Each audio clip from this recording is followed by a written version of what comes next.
all the limitations on the soul are imposed when it gets embodied in a body. This body is created by nature. The soul is given by God. And this body, not only the physical body, but even the mind, not only the physical brain, are constituted by nature. It's three gunas, it's three dimensions or three qualities. Initially, when God brings the soul in contact with the body and the soul gets embodied, nature immediately envelops it, creates a ring, three-tier ring around the soul, a casing around the soul, and that is called Ksharpurusha or destructible soul. If you carefully notice, what Buddha said was also correct. Liberation comes when you destroy this false soul, false self. It has to be destroyed. But probably the Buddha could not see beyond that, because revelations are always partial. They get divine vision, but the vision has limitations. Somebody can see, say, 100,000 kilometers. Somebody can see beyond that. Therefore, Buddha couldn't see probably the real self behind the casing, which is the false self, empirical self in a sense. The Bhagavad Gita teaches how to break this cage and rise above these three gunas and the three layers of the bodies. That is the real science of spirituality. Then only one can get liberation, nirvana, moksha, paramgati, mukti, final emancipation from all suffering.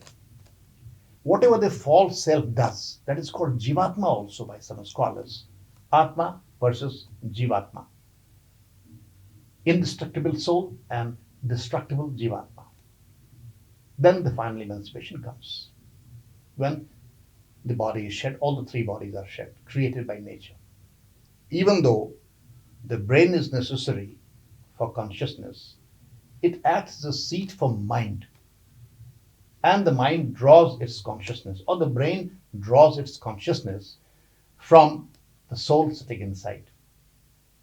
If there is no soul, with all the physical biological infrastructure in place, there would be no consciousness. The Bhagavad Gita explicitly mentions that no spiritual practice will empower us to see and realize our soul, its potential, unless we have totally, thoroughly cleansed ourselves internally.